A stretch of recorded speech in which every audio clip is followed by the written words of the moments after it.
Welcome to Florida Focus, a college football podcast. My name is Brandon. I'm a lifetime Seminole fan. And I'm Chris. I'm a lifetime Gator fan. And we are putting aside those differences so that we can bring you the fantastic world of college football throughout the Sunshine State. Today, Chris, we're going to recap the Gators' home loss to Arkansas.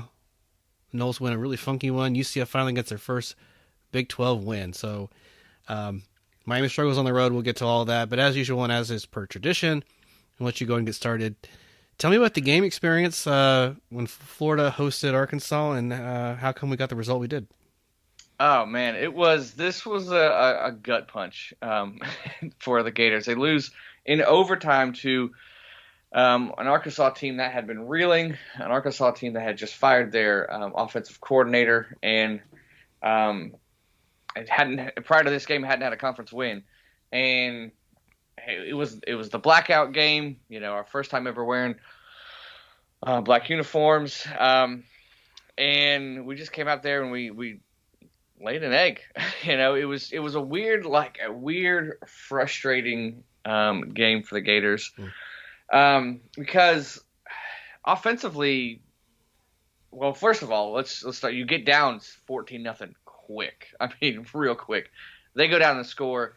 For your very first play, you throw a screen to Pearsall. The guy just rips the ball out of his hand and runs it for a touchdown. And within minutes, you're down 14-0. But the Gators didn't panic and went right down and scored. And two easy possessions, 14-14.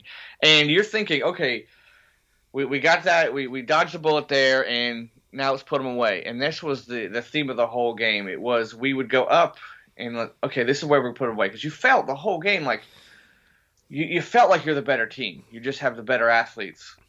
But we could not put them away. We had so many opportunities to. Credit to them, they came back. Then they would take the lead.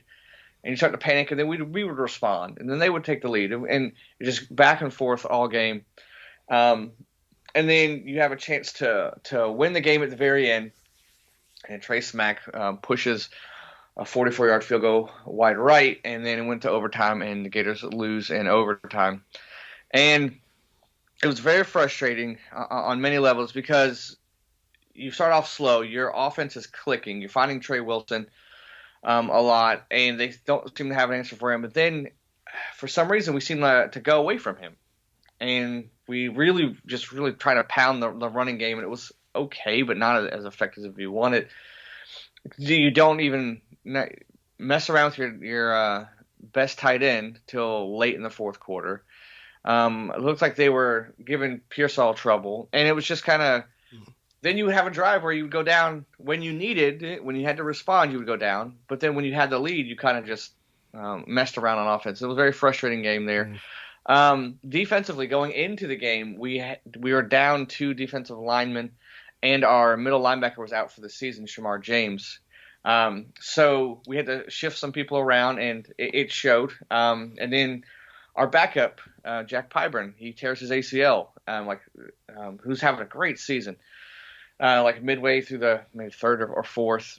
And so it was really tough because on defense you were playing pretty decent. You actually got 2 turnovers, but there was several third down plays where you could have stopped them and the game is over, or at least you take the momentum. And it wasn't like it was 3rd and 8 and they got 9 yards. It would be like 3rd and 8 and they would get 20 yards, 25 yards. Yikes. Just big. They didn't convert too many, but the ones they did were just backbreakers. And it was so frustrating. And then the special teams was just frustrating as all get out again. They struck again. We took the lead and we missed an extra point. Just the holder botched the snap there. And that was earlier in the game. And you're thinking, okay, it's like, I think the third quarter we did that. And you're like, okay, let's hope it doesn't come back and haunt us. Well, it did. And the game would have been over if that didn't happen. And then I don't know if you saw the end of the game there where Arkansas scores a field goal, ties it up. There's like 44 seconds left. And the Gators actually did something that we haven't been doing well the last couple of years, is execute the 2-minute drill. We did it to perfection. 44 seconds left. I don't think we had any timeouts. We went down, got within field goal range. We got the first down, like 8 seconds left, and everyone's like, "Oh, run the spike it to set your field goal unit up." Well, as they're running to spike it, the field goal unit's running on.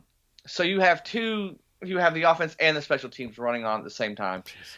And it was just chaos. Flag was thrown. We thought it might have been a 10-second runoff, but they're like, no, you can kick it, but it's 5 yards back, and 5-yard penalty for that. Illegal substitution, and when you try to substitute 11 players, I would say that's illegal substitution. And Trey Smack misses the field goal, and as soon as he missed it, I was like, yeah, we're not going to win. Like I did not have any confidence in overtime because I kind of liked our offense, but we could not tackle KJ Jefferson to save our lives. I knew that might have been an issue going into the game, and sure enough, he goes. I mean, they had a penalty, and it was like first and 25 or something like that, in overtime, and then on first and 25, he breaks a tackle, runs it up the middle for 25 yards. And after it was just over after that. So it was very frustrating. You knew this might happen. You didn't really think it would, but you knew it might happen, especially going into the season. But as the season was playing out, you felt a lot better about these chances. But, man, this was one that you needed to win, considering who the opponents are next. And it's very frustrating because Trevor Etienne, who's our most explosive back, doesn't do anything till the very last drive where he catches out of the backfield for like 40 yards, and he runs in a 20-yard touchdown. You're like, oh, where was he all game? And, but, I mean, Mertz, if you look at him, he's got good numbers. The running game, decent numbers. It just you saw the youth on the defense. You saw the injuries kind of creeping up on us, and then the special teams really just I think this is one of those games where I'm safe to say, like, special teams actually cost us the game. They put us in awful spots all year, but I blame a lot of this on special teams. Although, I mean, Trey Smack has been playing a lot better, but just we have been getting a little bit better in the return game. We've been covering returns well, but just every game you're going to have some special teams snafu where it's just bonehead, crucial play. And it's just you add them all together and you're going to get a loss. And that's what stinks. And what's interesting is that had Trey Smack made that field goal at the very end and we win the game, you feel a lot better about yourself. You're bowl eligible and you're happy, but a lot of those issues are still there, So this really stings and shines a bigger light on it. And yeah, I mean, I'll talk a little bit more about the bigger picture in just a second here, but that's kind of my thoughts on the game. Very, very frustrating. It's a gut punch of a game, and you had to win this. You just had to win this game for multiple reasons, and you just can't. Now, I mean, if you want to look for a silver lining, and it's the smallest, minuscule of silver linings, is that the other 3 games that we lost were just blowouts. So we didn't just get blown out this time. Just didn't make the right plays at the right time. But yeah, it was a tough one. I was going to ask, I mean, the special teams I think you covered really well. I actually thought maybe Graham Mertz was a little less accurate than normal, and he actually, 26 of 42 for him so far is actually kind of an underperformance. I didn't know if you saw something maybe that Arkansas's defense was throwing at him, maybe on the defensive line or the secondary, what may have been giving him a little bit of trouble, or what was limiting the explosive plays. Yeah, no, you're right. He's been pretty accurate all season, and he was the least accurate, I think, so far. I know that just on the offensive line, we've been struggling all year. Kingsley Igwakin, our center, he went out during the game, so he's been in and out the whole season, and that's been a struggle all year. Not just the running game, but also the pass protection, and it really I don't know if they schemed it or what, but yeah, he was a little off. But then he would have a drive where you needed to respond, and he looked perfect. But anytime you had the lead or you were tied and the ball, you couldn't put drives together, and it was super frustrating. But hey, yeah, you're absolutely right. He was a little off. He put up good numbers. He did not Yeah. turn the ball over, but not as nearly as accurate as he used to. And 3 passing touchdowns. So yeah, I just wondered if you saw something there. And yeah, it's what special teams is maybe what 10, 12, 15% of the game at most, but sometimes you're right, it can swing the game in such a way that you can't recover. Yeah. Yeah, and you know, so that's in this season. If you want to look ahead, you got LSU, Missouri, and Florida State, all ranked teams, all really good teams, all teams that are doing a lot better than you are. So this one stinks because you thought of the four, you needed one win, and this was probably your best chance. So now you're sort of like, well, do we win any more games? Do we? I mean, out of frustration, after Trace Mack missed the field goal, before overtime, I was like, there goes the season. Like, the season is over. I don't know if that's a bit of a knee-jerk reaction, but, I mean, I don't know where we go from here, honestly, because we had some – I mean, I'm not making excuses, but we had some key injuries on the defense. You're starting to see the youth, you know, they're showing up, and they're doing making some great plays. Jordan Castell, the freshman, he made a nice pick. But I mean, just playing a whole season is tough, and it's starting to show. And Cam Jackson, you're probably your best D tackle, he's out. Tyreek Sapp was out. Shamar James, your best middle linebacker, he's out. And it's kind of like key positions are starting to hurt us and starting to show. So I don't know moving forward what you do. You know, it's another season of when you have any success, you fumble it, and it's very frustrating. We had success last year against Utah, and then everyone's patting us on the back, and it's just, oh, here's Kentucky, and you look awful. And then you gain some momentum, Texas A&M, South Carolina, and then you lose to Vanderbilt. And then this year, you beat Tennessee, and everyone's loving you, and then, you know, Kentucky again. And then you won a wild game on the road against South Carolina, and then, I mean, Georgia just smacks you hard, and then you lose at home to Arkansas.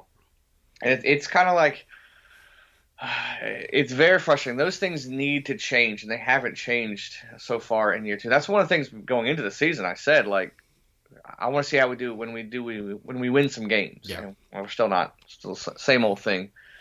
So I'm curious to see how we're going to finish up the season, because I've been looking back, and last year we ended on I think a 3-game losing streak. The year before that we went 2-5 to finish the year. I think the year before that we lost 3 in a row to finish.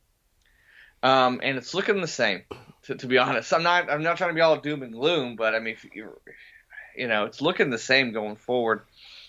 And so, I mean, obviously, Billy Napier's getting a lot of criticism, and I think he deserves it. He deserves a bunch of criticism. And are there some good things? Yes.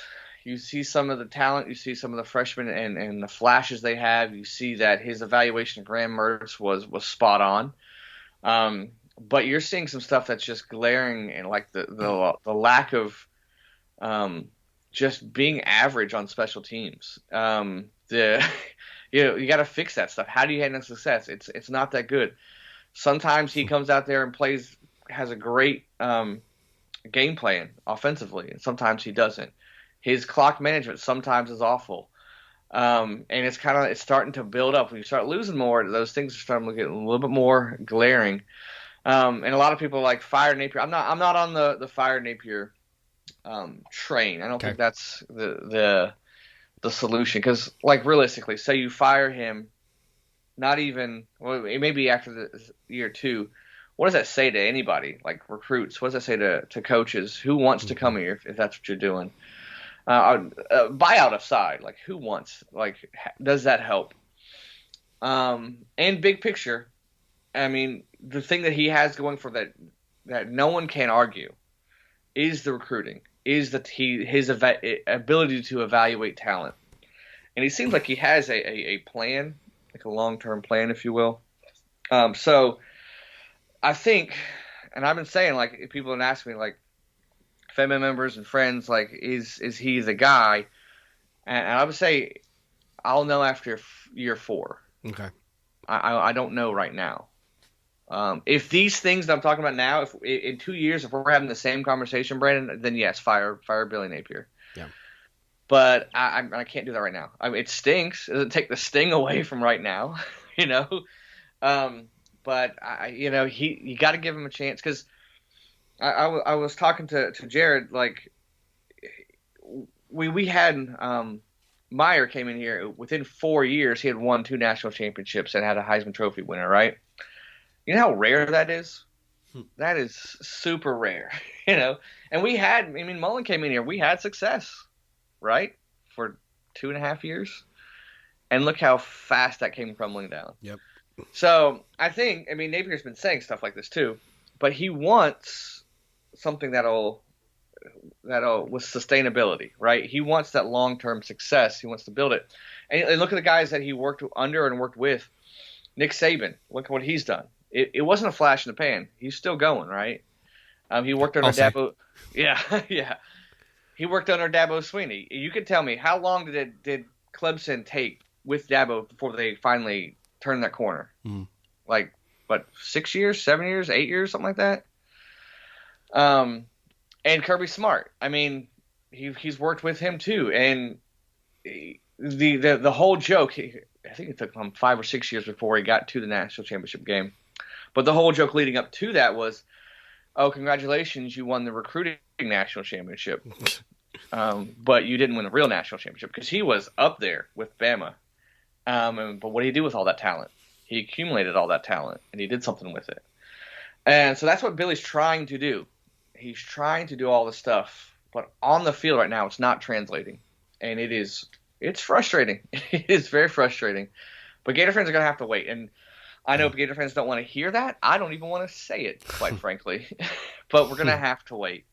So, yeah, that's kind of – it stinks. It's a harsh reality, but that's where we are. I don't know if we make a bowl. We'll see. I will say that in general, Billy Napier teams play better when people give us a zero chance overall, except when you're playing number 1 Georgia. Then they just crush you. But – yeah, so that's kind of my thoughts on that and that game, and it was just a bit of a head scratcher, and it was a tough one. But you got to be patient. You've got to be patient. So I like everything you said there. You got just a couple of high level things here that were brought to my attention this week. So far through the first 2 seasons, the mirror image of Billy Napier to Mike Norvell is astounding. Yeah. Just almost exactly dead even for what they accomplished. In fact, Mike Norvell was a little bit worse. 2020, I think we went 3-7. Oh, well, actually, it's funny. I was going to bring up these stats because, yeah, his first season 3-6. 3-6, there you go. Second season 5-7. And then year 3, 10-3. Yep. And now you're 8-0 or 9-0. So, Florida State fans, listen, we're your rivals. Make fun of us. Like, troll us, do what you got. We deserve everything right now. But also know we are where you were, and we know that our goal is to be what where you're at right now. But right now, yeah. That's what makes this show work, is because we understand that. And it's It's just crazy to me that since Spurrier left Florida, we've really never had success at the same time, and that just blows my mind. We're talking like over 20 years now at this point. Mm-hmm. So one is up and one is down. Never could get us catching the same wave at the same time. Yeah, I know, and I hope we do, because I honestly hope that when we are at our best, you are at your best, because those were some fun games. We didn't win them all, but those were some fun games. The other thing I'll say, Chris, is the rest of the schedule looks a little bit challenging, but little bit. Every team on their schedule for Florida is beatable. Yeah, they are. I don't know. I guess. Technically, yes, they're beatable, but my confidence right now is a bit, Which is shaky. understandable. I mean, when some things don't go according to the game plan, you're right, and we'll talk about LSU in a little bit. You're gonna go on the road for that one. It's not fun. Yeah. Yeah, two of those games are rival games, and like I said, rivalry games are crazy. We'll see going down the road, but yeah, it's kind of bleak right now. But I'm really focusing on mid-December or late December signing day. That's kind of what. If we win a game between there, fantastic, great. But it's it's a rough one. But I'm just gonna sit here and be patient because I know how the game works. Fair enough. Well said. Good recap. I think you covered all the points I was gonna go at. Any final thoughts? No, let's move just on. Okay. We said this enough times, but let's just move on. Let's move on. Okay. 2 times this year, man. Fair enough. We can do that. We'll talk about Florida State a little bit. Kind of a funky win, right, Chris? You look at the score, you're like, Florida State can't seem to put this one away. I wouldn't actually say we struggled against Pitt, although you could say that and I couldn't argue against it. Pitt goes up 7-0. I believe a scoreless first quarter. Back and forth. Very first possession of the game, we fumble and Pitt recovers. And it's 7-0 and probably the play of the game. Pittsburgh, we knew going in, and I didn't highlight this enough. Their only really good offense was the long pass downfield. And I thought that would be an interesting matchup because supposedly, numbers-wise, according to ESPN anyway, they kept saying this repeatedly, we have one of the best pass defenses in the country. I don't know about that, but they are pretty good. And they've had their weaknesses. Well, they throw a long pass, they're up 7-0, and it goes for 50, 60-plus yards. Well, you know how you have those fears in the back of your mind, like, okay, what's the only thing that could go wrong on this long pass play for Pittsburgh? He fumbles it at the 1-yard line. So you're like, okay, well, maybe he fumbles it out of bounds and they keep the ball. No. Cypress makes a fantastic play, probably one of the best defensive plays of the season for us. He knocks it out. The wide receiver goes down, and Cypress actually sees that it stays inbounds, and he recovers it in the end zone for a touchback. So if that doesn't happen, Florida State's down 14-0. I'm not going to say that changes the outcome of the game, but it changes the flow of it dramatically. So we go, after that Pitt only scored 7 points the entire game. So you're like, was Florida State going to be held to less than 7? The answer is no. But if Pitt scores 14 and we do something crazy dumb like we did, threw a pick six against Duke, which is uncharacteristic of us, or had some extra turnovers that didn't make any sense, then yeah, this game could have really, really been bad news. But Pitt's just, dude, their offense is just something awful. And I got to give them a little bit of a break because their quarterback's only playing his 4th game ever. But he was not good under pressure. He actually made some decent passes at certain parts of the game, but then the next play, the moment he saw any pressure, he just threw it out of bounds. All right. So he didn't ever take off running. He was kind of a statue in the backfield. He had one wide receiver who I think he caught 7 or 8 passes. That was pretty much their offense for the day. They didn't hit enough runs. Their rushing yards were very, very low. They actually did move the ball a decent amount against us, but they never cashed in. So Florida State does take over. And, excuse me, we took a 10-7 lead. Once they just really kind of stalled in the third quarter, Benson broke free for a 50-yarder. We had another drive that went in. Once we went up 24-7, I was like, okay, game's over now. Yeah. Pretty comfortable. So the winning streak continues for Florida State. One streak does end, and that's during the win streak. We had scored 30 points in every game so far. So understandably, this one didn't matter. And actually, for those of you looking at the spreads and where's Florida State going to cover, we had the ball at the 1-yard line with the last play, and we could have run in a touch. I'm sure of it if we really wanted to, but I'm pretty sure Norvell would never live that down, and Pat Narduzzi would have made us eat crow and have made a big deal of it. So anyway, what made this game really funky is no Keon Coleman, no Johnny Wilson. So you were talking about injury bugs. Yeah, it's hitting everybody. Jared Verse does leave the game in this one, a little bit dinged up. Jordan Travis was limpy on the last play and right before the last series. Jordan Travis is always hurt, so that doesn't really bother me. Ken Coleman, though, we don't really know why he sat out. If he was injured, nobody knows what it is. Johnny Wilson, this is third game in a row not playing. So Norvell's kind of been like this. He doesn't disclose injuries or why somebody's unavailable. He just says that they're not playing. Mm-hmm. And you and I were speculating. Are they resting for Miami? I'm like, that's a pretty bold move. Now, I know Pittsburgh's bad, but like, what message does that send to Pittsburgh? And how fired up would they get? Be like, oh, you can't even play your starters against us. Bold move on the road too, if that's the case. If that's the move, yeah. Yeah. And I wouldn't put it past him, given the season that we're having and the season Pittsburgh's having. So I don't know. I personally would never pull that trigger, and that's just super gutsy. So I tend to think no. Mm-hmm. I think there's probably a legit thing. So yeah, it was a really weird one. I mean, you had special teams was still pretty good. We had to punt quite a bit in this one. And there was some weird officiating. What's new? It's the ACC.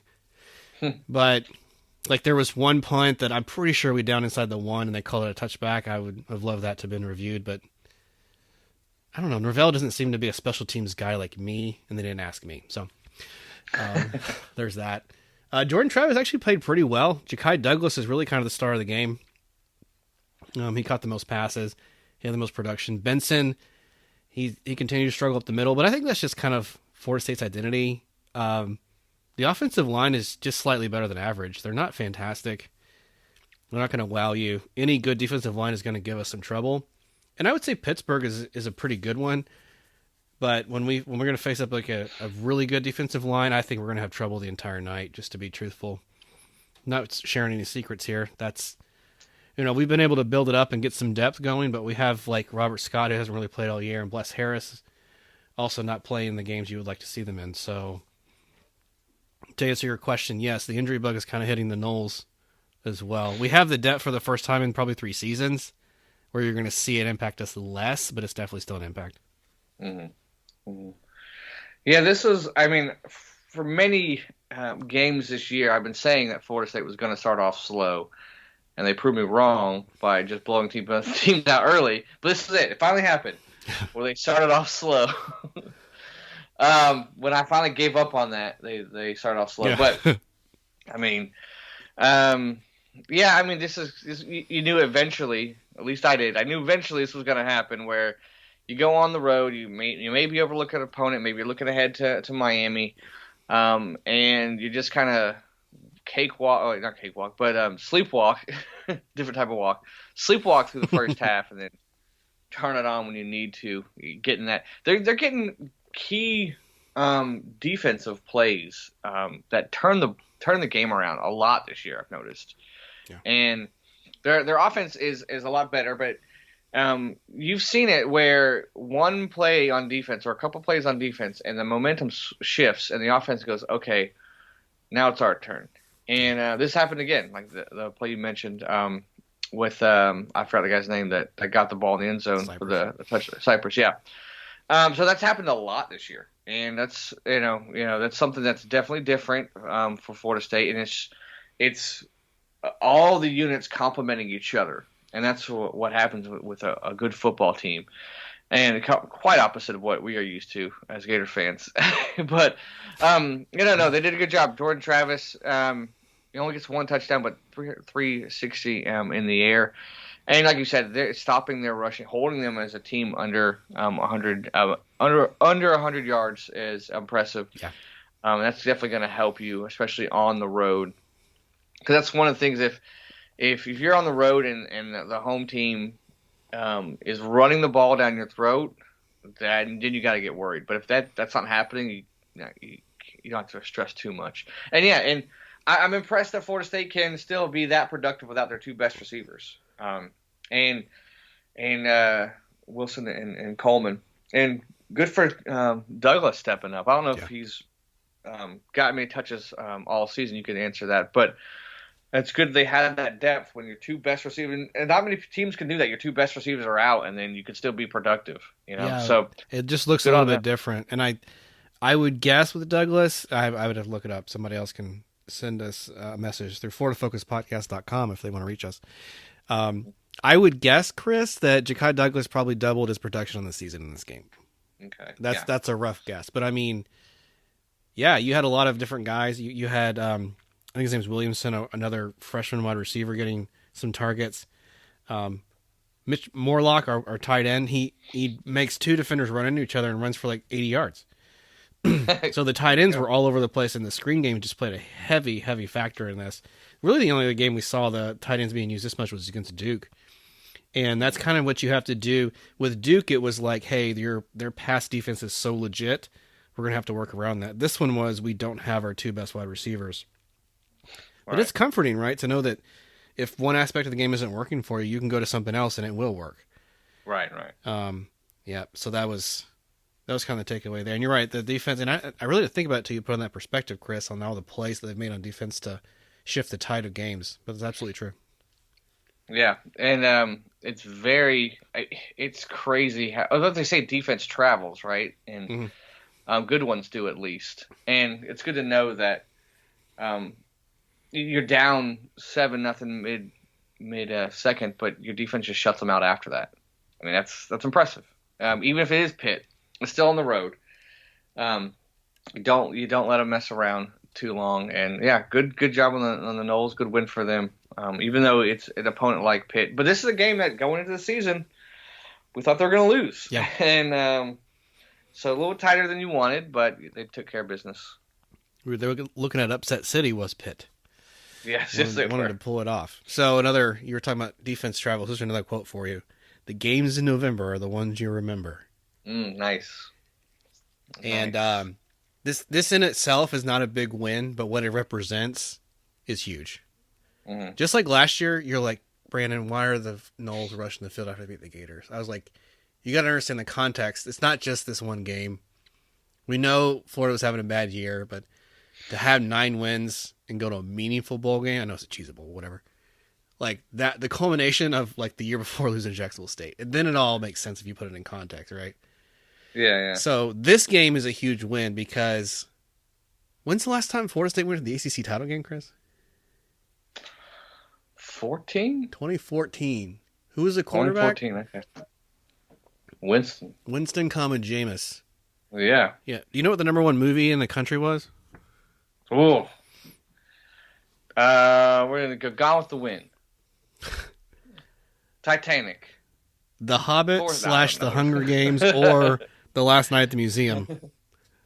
Yeah. Those are the top 3 movies that year. And the top song in the nation was Blank Space by Taylor Swift. I have no idea who that is. She's that name escapes me. I don't know. I don't follow music. I just follow NFL football. I follow the Chiefs. So I don't know who that. That's all I watch. Yeah. So I mean, the first ACC title appearance in 9 years. Did anyone think we'd be saying that of Florida State? Yeah. When we first joined the ACC, you love to tell me about the 95 loss to Virginia. You bring it up all the time because that was a big deal. Like in the first 8 years you're playing in the conference, you lose like 5 conference. That's insane. Mm-hmm. That's a dominant streak we're not going to see again. But yeah, to know that we had all of those years of success and then Clemson just buried us in the ground after that. I think Clemson, out of all those seasons, maybe didn't go to 1 title game or something crazy. Like they won 8 of 9. I'm guessing here. I know they won at least 4 straight at one point. Pitt broke it up with like the COVID year. Okay. Or something funky. So I don't know. It's just a long time coming, and this win actually puts us in the ACC title game. So regardless of what happens in the next 3 games, we're going to Charlotte, and that's a relief because you have something to play for. Right. In theory, not wishing this on us, not expecting it to happen. If Brandon Marster, this is just me, just Brandon. If Florida State were to lose the next 3 games and win the ACC championship, I would still be happy. Yeah. I'm probably in the minority because we've gotten our hopes up here. And I'm not saying that's going to happen. I'm not calling it. I think if you come into the season and you're like, hey, I'll give you 9-0 after you play Pitt in the ACC title game, and I can't guarantee anything else, you would definitely have taken it as a Florida State fan. Yeah. Yeah. And it feels like it's the ACC of old where Florida State's dominant, and then it's just kind of, everyone else is kind of fighting for it too. It's got that 90s, 2000s feel of the ACC. Okay. I will definitely take that every day. And then next year, new teams are going to come and just mess everything up. Yeah. So we got an interesting schedule. We'll talk about that in a future episode, but they've announced what we're going to be playing next year. It's kind of different. So, yeah, very happy. An ugly-ish win, I guess you could call it, but the Noles take care of business and they win a different way. So, yep. I don't know, on to bigger things. Mm-hmm. Cool.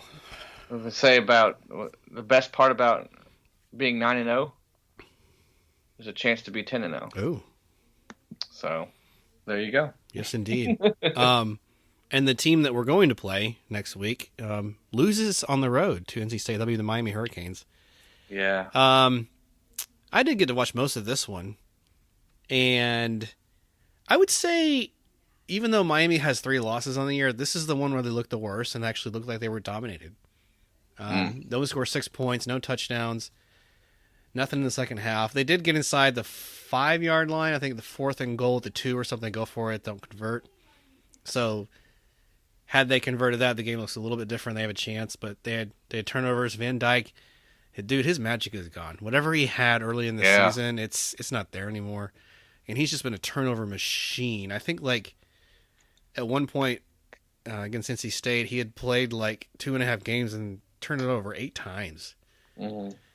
And you're just not going to get it done. That's a recipe for anyone to lose a game. So, very funky. NC State comes with a good atmosphere, and they've actually kind of impressed with the ACC. It's probably a top 3, place to go and play against them. And so on the road at night, the Wolfpack get it done. Yeah, I don't. What are their options other than Van Dyke? I mean, I don't know. I mean, you saw this happen a couple of years ago too, where he was great for a season, and then the next season just nothing. Yeah. And great for half a season, and then I don't know if it's something that's like an injury, or if he's one of those guys where when the pressure's too much and people are patting him on the back and he can't handle it. I don't know. For him to just not put up 200 yards and no touchdowns and 3 picks, it's becoming the norm now, which is weird to say. Yeah. They had a chance. I mean, going into the fourth quarter, where you down 10-6, you're still hanging around, but you get outscored 10-0 in the fourth. And yeah, it's one of those games where you felt like they were the worst team, and that was the result. And they've got. I mean, they're pretty much the same boat as Florida. Just kind of figure out who are we? Like, who. If you ask a Miami fan, what's your identity of your team? What are they going to tell you? Like, I mean, I don't know. Like, that's something we've said before, but that's kind of and just kind of reeling. And I mean, you can't be like, their defense is playing decent. I mean, but just 6 points on offense when that offense was just putting up crazy numbers earlier in the year. Mm-hmm. And maybe that Texas A&M game really just threw people for a loop. But yeah, it's a strange thing. Very strange thing. And I didn't follow NC State too much this year, so I don't know how well they are, if that was the norm for them. But Miami falling to 6-3 after starting off so well is a head scratcher for sure. Yeah, NC State's kind of hard to gauge, but Force hasn't played them, so I didn't follow too much. I know they beat Clemson, and I think they lost to Duke. Was that the team that got shut against Duke? I can't recall, but they didn't look like it against Miami. It looked like very good defense. I mean, their defense was swarming all over the Canes. They could not get anything done. Yeah. Even though, like, Concepcion, I think the wide receiver, they just gave him like 25 touches. He was their offense for the night, and they just couldn't stop him. Yeah. But Miami just kept giving them the ball back, and they just couldn't move. Yeah. And a rare miss by a field goal, which kind of, it would have made it 10-9, and that would have definitely kept them in even more. Plus, that puts a different reflection on their decision to go for it on 4th and goal from the 3, right, late in the game, and like those 2 plays right there, and this whole thing looks very different. Yeah. They can't catch one now. It's just backsliding. Yeah. So it's been tough sledding for the Hurricanes. Mm-hmm. And we'll talk about them playing Florida State here in a second. But I have a question for you, Chris. Yeah. The question is this. UCF beats Cincinnati. Does that count as a Big 12 win? I mean, it was one of those yes and no. I mean, because technically Cincinnati does play in the Big 12. But that's their first year, too.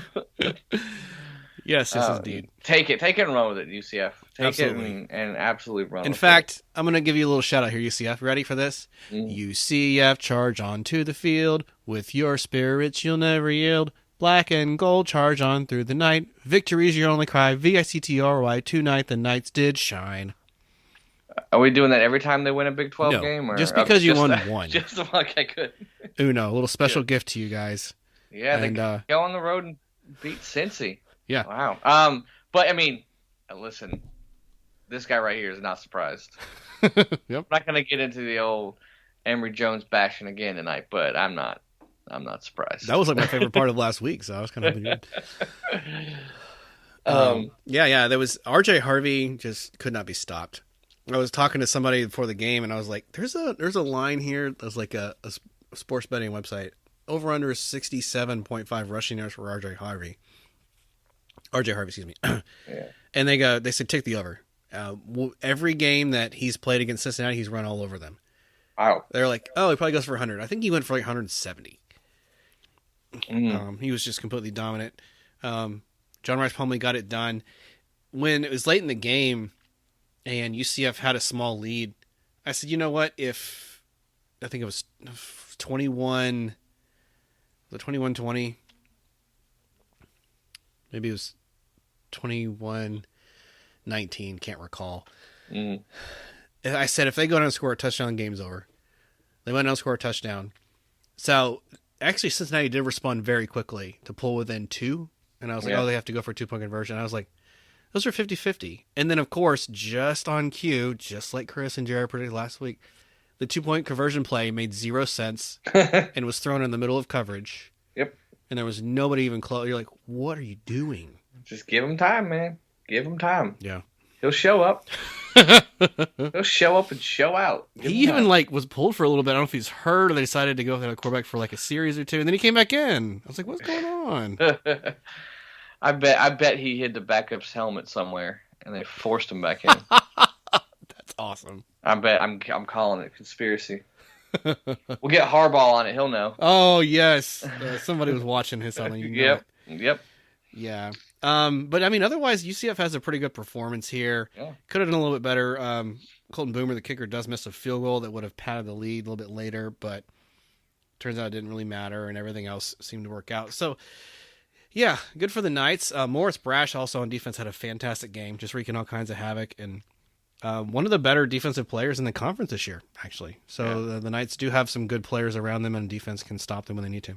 Yeah. I mean, you said it there. Like the rushing was the main thing for the Knights, over 200 yards. And as a team, they couldn't be stopped. And they finally catch a break. I mean, they Boise State game that got a break. That field goal, but it seems like ever since then, was it Baylor, Oklahoma? They just could not catch a break. But they finally, get over the hump, and hopefully this carries over to the rest of the season, the rest of the games there. But good for them getting a win, and yes, the Big 12 win. Yes. And so the next thing is to get a home Big 12 win. There you go. That's the next check mark for them. But good for the Knights. That one's going to be a taller ask, but we'll talk about that momentarily. Yeah, we covered everybody, right? Got Miami, UCF, Florida State Gators. Let's look on to next week. You're so eager to move on. So why don't you tell me about your trip to Death Valley? Well, it's kind of a catch-22. I'm eager to move on, but then I see what we're moving on to. Yeah. And when I say move on, I meant move on to like signing day. That's okay. What I meant by that. Now the Gators go to Baton Rouge to play the Tigers at night.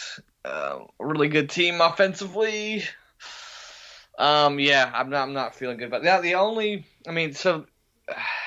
LSU, they're coming off of a tough loss to Bama, where they got beat up pretty bad.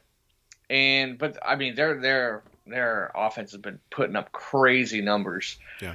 all year. The defense has been suspect. They could not tackle the quarterback scramble. They couldn't cover that one against Alabama. And their secondary is a bunch of young guys, also much like the Gators. So it's just like one of the best offenses in the SEC and one of the worst defenses in the SEC. But like I said, they've been hurt. Daniels got concussed against Alabama. Don't know what his status is going forward. That kind of is like your only hope for the Gators. And I hate to say this because Okay. I don't want I'm not wishing injury on anybody, but him not being there gives you a little bit of hope. Sure. But last couple of years, the Gators defense has made backups look like Heisman Trophy candidates. So I'm not too hopeful on that. I do like our offense. I do like them going on the road and putting up some numbers against that defense. I don't know if our defense can stop them, regardless who's in the backfield. They still got a couple of great receivers. Neighbors being one of them, although he was dinged up a little bit, but I don't think it was that bad. They do have some key injuries on the defense that might help, but our defense is getting thin, especially the D line. It's getting real thin. So that kind of worries me. Going on, I don't know when the last time I guess 2009 is when we won. The last time we won in Death Valley at night. And we've played a handful of them, so that's just never easy for the Gators. I mean, this is one of those things where is it winnable? Yes, but I don't really think so. I wouldn't be surprised if the Gators come out and fight. I really wouldn't be surprised if the offense puts up some numbers. I have zero confidence in our special teams unit. Like, just when the return game gets better, we can't hold a snap. Like, we finally found a kicker, but then we'll find the special teams will find a new way to embarrass us this game. That's just the way it's been. I mean, from the Utah game with the two number 3s on the field till Arkansas, it's just been a new fun way to we've invented a new way to get a penalty, and so. That's going to be interesting. So I don't like that. Our defense is spotty, but they're hurt. So I don't know if we can stop them enough. It's probably gonna be a shootout. Will our O-line hold up? I don't know. I mean, we have some talented running backs, but we seem to. I don't know we seem to have success with a running back or a receiver for a drive or two, then we just forget about them.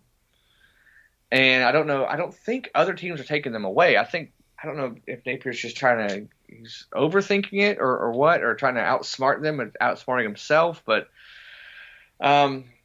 just throw to your playmakers. Boardingham, ETN, Wilson, those 3, Pearsall, force it to them sometimes if you have to, because they're your playmakers. Get your playmakers the ball. I think we can put up some numbers. I just don't think that we're gonna score enough, and it could get out of hand late for the Gators. I would say something kind of like 24-42 ish. I think we put up some points, but I'm afraid we're going to give up a lot of points. We're gonna need LSU to make some mistakes. They need to make some mistakes for us. We did a good job last week of forcing 2 turnovers, which was nice. We haven't done that all year. Can we do that again, right? Overall, we've been pretty decent not turning the ball over too much. We got to win the turnover battle, but I'm just not confident. I'm kind of confident in our offense, not so confident on defense, and definitely not confident in our special teams. So, I'd say the Gators lose by at least 14 points on the road. So I was going to mention a couple of things here. The first one is that, a little fun fact for you, Florida may have made the mistake of having the 2 people of the same numbers on the field at the same time, but Pittsburgh duplicated it against Florida State. Oh, did caught they? That? No. We were punting. We actually punted out of our own end zone.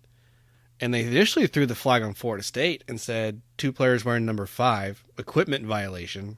And then it goes to commercial, and Norvell's just up and down. And he was right, because they called it on the wrong team. It was Pitt. 2 guys on the line. So anyway, there you go. We started it. Yeah, started. Bunch of copycats over there. My other thought was, I don't know, I feel pretty confident Florida scores 30 in the low 30s in this game. LSU's defense is something awful, but it's been masked with just the ability to score a ton of points. Yeah. Like 28 against Alabama was probably their lowest output of the year, I would think. Killed Army. Actually, they did score 24 against Florida State, so FSU did a good job of stopping them. But other than that, they've scored 40, like Ole Miss. They scored the other teams that they played, I forget now. But, I mean, it's a pretty potent offense. Yeah. But the defense, they're pretty bad. Especially, at least for SEC standards, I would think. Yeah. So, I mean, given that Florida has done a good job controlling the game, getting the drive, what I've hearing the pattern of, Chris, is you're saying, like, when the drive matters and you need to get down the field, Florida's able to do that now. So if it's right before halftime, if it's late to score, to tie or win the game, they can get in position. Now, can they finish it? That's been the question mark, and time will tell. But I think putting Florida around 30 to 34 points is good. Will they be able to stop LSU? You never know with a backup QB. All 3 teams are beatable. I don't know that I'm going to call this one. I'll take LSU to win this one. Yeah. I'll give it a close one. We'll say 38-34. I think you'd probably take that, but I don't know. LSU just seems to have a lot of cracks in the foundation right now. Brian Kelly's starting to get frustrated and turn purple. So, at home, though, at night, you're right. It's not just Florida that struggles. Everybody struggles against them. Yeah. I'm just not. I mean, I see your points, and I could definitely wouldn't be shocked if we got to the 30s. Honestly, but I just feel like I hate to harp on it again. I just feel like special teams will find a way to lose those points. So I'm just so mad at that unit right now. Yeah, it's a well. I think a fun. I could be wrong. We have to look it up later. But LSU's backup quarterback is I forgot his first name, but Nussmeier is his last name. Okay. I think he might be the son of our former offensive coordinator under Muschamp. No way. Yeah. So it's just that name. I mean, I don't know how many Nussmeiers are out there in college football. So I should have done the research, but I just now thought of it. Interesting. So, yeah. The only thing is, if he is starting and not Daniels, he's not as mobile as Daniel, which really helps us. I mean, You saw how we did with KJ Jefferson. So, but we still have to stop the receivers. We still have to stop the running game. So, which I'm not confident. I can be talked into 30 for Florida, but LSU's. I would be beyond shocked if they score less than 40. I mean, just the way they're running and the way that we are not on defense. So, yeah. Fair enough. Yeah. Okay. Both LSU winning. Florida State will host Miami this weekend. Mm-hmm. Big rivalry game, very late in the season. So, I think a couple questions going into this one is, do you have your wide receivers back? That's the question they're going to talk about. Whoever plays, that's going to be your biggest thing right there. But the comfort is, as we talked about just a few minutes ago, should you be without Wilson and or Coleman, you have other ways you can beat Miami. Whether it's you get some of the young wide receivers involved, because Isaiah Holmes has been really good out of the backfield to balance Benson, to balance Toa-Philly. Toa-Philly's really the only guy there up the middle, and he just catches a lot of passes out of the backfield, which is fine. Maybe it's your tight ends. Maybe your defense comes up with, if Florida State's defense makes 2 turnovers, then I would say there's a 95% chance you win this game. I think you're pretty comfortable saying that Miami's secondary has had its poorest moments. If you want to look at a team that passes a lot, UNC is a good example. And they struggled mightily, and they couldn't stop them pretty much at all, even despite a really bad performance against Drake May. They had one wide receiver who was just taking jet sweeps in Concepcion against NC State, and they couldn't stop him either. So the big name players are just not getting anything done, or getting everything done against Miami's defense. And then Miami's big time player, Xavier Restrepo, had 1 catch against NC State. Yeah. Like, he just completely disappeared. So it's all about the big name players. It's all about the turnovers and field position. And I think Florida State pretty much has the edge everywhere on that. Maybe kickers, it's even on both squads. And as long as Jordan Travis and everybody's 100%, I don't think there's reason to have any doubt here. Now, Florida State has had a couple of games this year where they didn't look great. Started slow against Pitt, right? Against Duke, you struggled, didn't take the lead till early fourth quarter.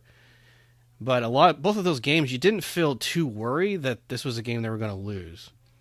Even the closest game technically on paper, which was Boston College, you win by 2. Like, even that was kind of like a Florida State's beating themselves, but Boston College is not a better team, right? It's been kind of weird to know that we're in this position, given where we were 2 seasons ago. Right. But the Noles are playing confident. They're playing really well. They've got great coaching. They're at home. Last year, you beat Miami 45-3. I don't see it going down like that this year. But just too many weaknesses there in Miami. Too many things for the Noles to exploit. I'll take 30-21 Florida State. Yeah, so I don't see it going 45-3 either. I see it going 52-0. I mean, there's just no way. Like, I mean, yes, it's a rivalry game, and Miami will be a little more hyped, and maybe they can make you feel uncomfortable for a little bit. But like, Florida State has too many weapons.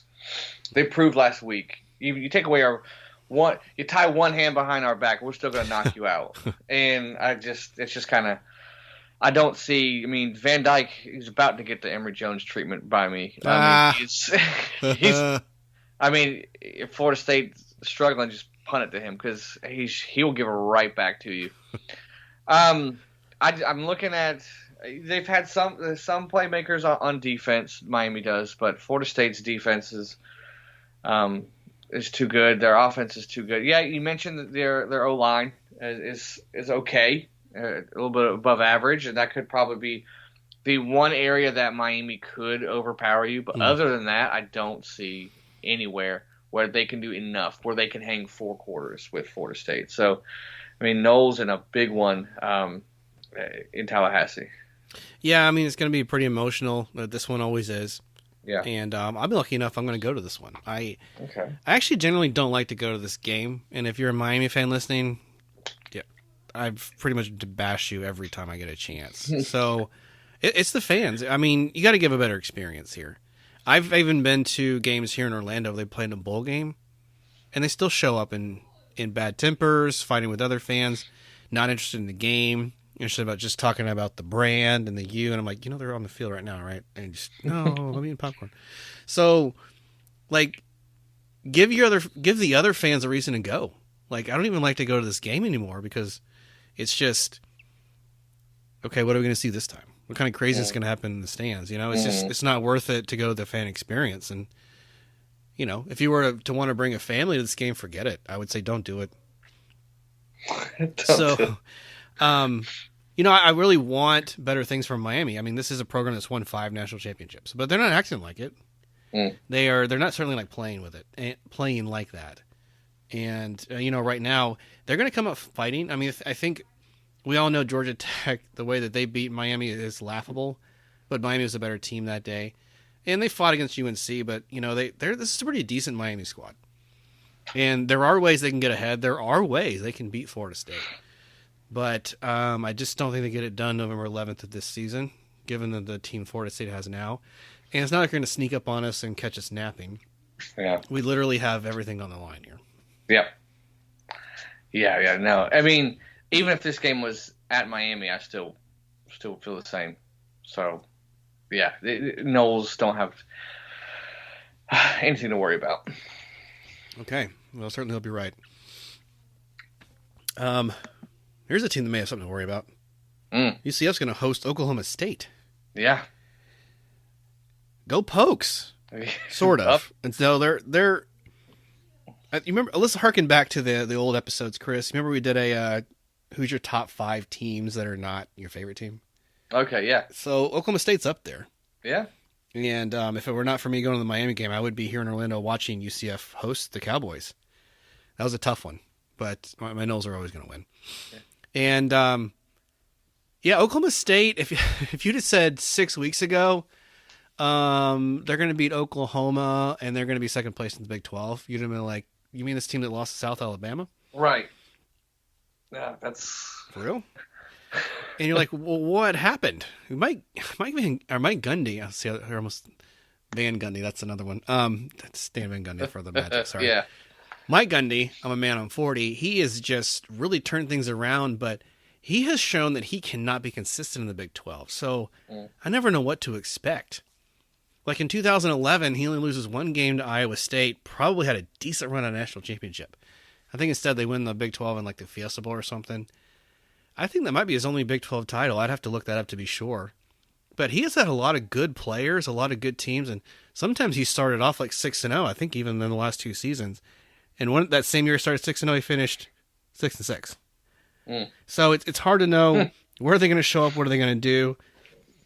I haven't followed a whole lot of Oklahoma State this year to know, but I mean, I've seen them here and there.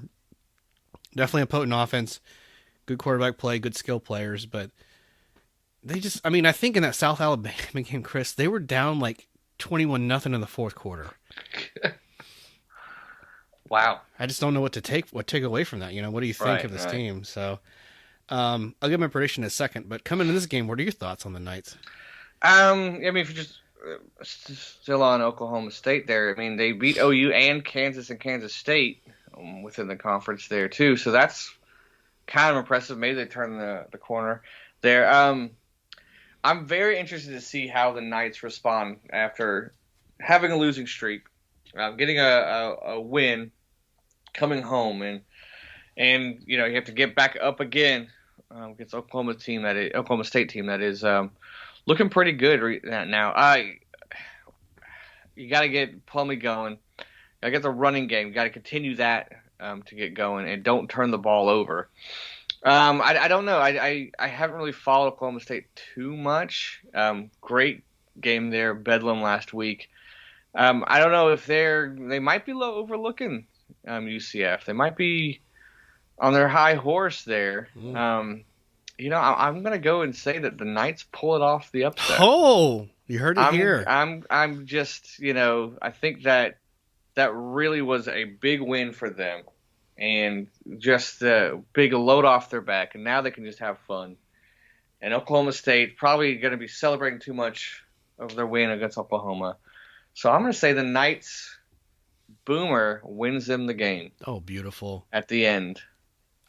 Dude, you are not crazy. And I just looked at the spread of this one because I can't believe this either. Oklahoma State favored by how much? You want to guess? I have not looked at all, but by your reaction, I'm going to say 6 points. 2.5. 2.5. Yeah, give me the Knights. So Vegas must know something too that you were on to. You said it first. Vegas didn't say it first. You said it first. Good, thank you. The inconsistent play is what I'm going to keep harping on because Gundy has just showed in the bright spots when he could lock it down, he doesn't do it. And this is a perfect spot for all the reasons you just mentioned. Oklahoma State has historically not been a good defensive team either. And if UCF's now catching their stride with R.J. Harvey, Javon Baker has had lights-out games back-to-back weeks. And one of those was against Oklahoma, who's a really good squad. So I think there's a lot of room for JRP to get a lot of yards in this one. I really think this is a game where UCF scores 30. And can Oklahoma State hold on? Can they just stop their usual habit of turning the ball over, of getting off to a slow start? Some of those games where they lose, you're like, are you going to get double digits? We don't even know. And they just seem to disappear for quarters on end. So, you know what? I'm feeling it. And this is not a crazy pick. I'm going to take the Knights, too. No. Give me 31-28 UCF to win this game. Okay, so Oklahoma State is still thinking about Boomer Sooner, and then Colton Boomer is going to wake them up and kick a game-winning field goal. Knights are going to win 31-28. Beautiful. The same exact score. How about that? Oh, I didn't. I was thinking of my my funny quip there. I didn't realize your Yeah. score, so I'm going with it. I like it. That's two for everybody listening. That if it happens to be that, then you're just dumb to not listen. I mean, Yeah, lock it in. All right. boom, right there. That's it. That covers Florida State plays Miami, so that's a 2-for-1 also. Yep. Man. Well, what a week that was, and what a week to come. Let's see. Remind the fans how they can reach out to us for their feedback on our thoughts. Just head on down to FloridaFocusPodcast.com. Yes, indeed. And, man, it's going to be a good week. Again, Novembers are the games you're going to remember. So Yeah. here's to everything going well, and let's hope we have a more cheerful episode next week, Chris. Yeah. I'm pretty sure I'm going to want to forget all the November games, to be honest. Well, just a quick question, like, out of the LSU game, we're talking in next week. What outcome of that game would make you happy? I mean, like a W? Are you talking? Yeah, I mean, would a close A loss W. be enough, or would no? I mean, I just want us to compete. I want us to be more like we did against Arkansas versus, say, Kentucky. Okay. It would. I mean, still a loss is a loss. I'm not going to like it. But I just want. I mean, overall, I want to see, is this team getting better? Right? Are we getting better? In some areas, yes. Some areas, no. In some areas, I don't know yet. So, can we finish? I mean, I, as a fan, can sit here and say the season's over. We're going to lose every game. As a player and a coach, you can't say that. You have to say we're going to win the next game, right? So, are they doing that? I don't know. Do we have the horses to do that? I don't know. But this is really going to test these next 3 games, regardless of the outcome. It's really going to see. I think it's going to go far as far as Billy Napier in his tenure here, and this team going into next season. And it's every week is like a must win, but it really is. But also, it's not, because we can lose the next 3, and I still at this point feel confident that he's still the right guy. Again, if we're not getting better in year 4, then he's not. But I don't know. I just want to see, are we getting better? Does the special teams look a little bit more competent? I don't want to know who the names of the punter and kicker are, because they're doing such a good job. But I know. I like that. That's good. I know that. And can the defense not just get blown out? Can they make some tackles? Can they force Daniels to throw some turnover or make some turnovers? Can Mertz in the offense, can they continue the success they have, right? So can you handle the last time you were on the true road game? You did a good job. Can you do that? Like, just a little bit more progression. I'm not expecting a win, but if we just fight in the game, I'll be happier. I'm not gonna say moral victory, but I'm at this point. I'm looking at the bigger picture. Are we just getting better as a team, as a program? I don't know yet, to be honest. I think there are areas, and you definitely see the talent, especially he has brought in. You see, oh man, this guy's a playmaker. This guy's a playmaker. This guy is going to be special. But overall, I don't know. I don't know yet. I think our defense is overall better, but I don't know. I think I want to. Maybe I'm just hoping they're overall better. They definitely look more athletic, top to bottom. Okay. But the results aren't really showing it right now. But maybe that's just youth, depth. I don't know. So are we competitive? Like, are we a competitive team? Right? Because I've seen too many times the last couple of years where at this point of the season we just fold. Okay. We just lie down in the last couple of games. So can we just compete? Like, can we just make them uncomfortable? Well, something tells me they're going to do that, just to be honest. And I'm sure you hope I'm right, but I've seen some stuff from the Gators that shows some promise. So yeah, they do have. It's just kind of Billy Napier at this point is very consistently inconsistent. So I don't know what team to game. I don't know what team's going to show up on that bus. Gotcha. It could be a team that shows up and fights. It could be a team that just stays on the bus. Well, LSU plays. I don't know. I really just. I mean, we're almost at Miami level. If I don't know. Almost there. Well, we'll have Jared back next week, and thank you, fans, for withstanding just Chris and I, the old school days. Yeah, we're kicking it old school. Yeah, it was fun. I went to the Arkansas game with Jared. That was nice, and picking his brain. A lot of conversations we've had tonight, he and I had during the game and afterwards. So it was nice. So we'll definitely reserve some time so we can double back a little bit. Yeah. I know. Definitely got to get some recruiting updates from him because that's his expertise. Yeah. Speaking of that, I meant to mention that just real quick. That's the one thing that Billy has going for him is he is recruiting very well. Last couple of years, especially this year. I would expect just in naturally to lose some commits. Just that's how it goes, regardless of the success or lack of success. I think you're just going to naturally lose some. But if you start to lose a lot of recruits, then I think the seats get really hot for him because that's the one thing he has that no one can dispute.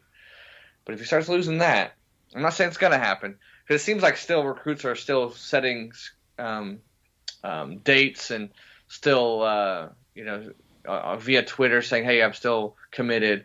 Yeah. But you've seen some recruits taking visits popping up, so. If that starts to go, then you might want to hit the panic button. But as long as the recruiting is going well, as long as he's doing all the other stuff outside the field, right, saying the right stuff, it's still he has my support in the long term. Sure. And that was the biggest lesson I had to teach myself was what you said about wins and losses. That really doesn't matter nearly as much as we think to recruits, and that's kind of a stark contrast to what fans think, right? Because that's right. Why you put teams together. That's why you recruit is to win games. But the atmosphere and where they can go in the future is way more important to them. So that's the reality. And you're right. Unless you're just losing a ton of games, then the atmosphere may change a little bit. Then the recruits off, but the recruiting is the correlation is not there with wins and losses necessarily. Yeah. So.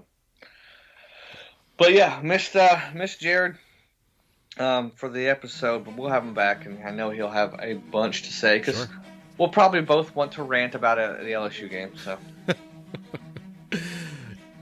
indeed. All right. Well, thanks again, fans, for all your support and your listenership. To sign off, this is Brandon saying "Go Noles."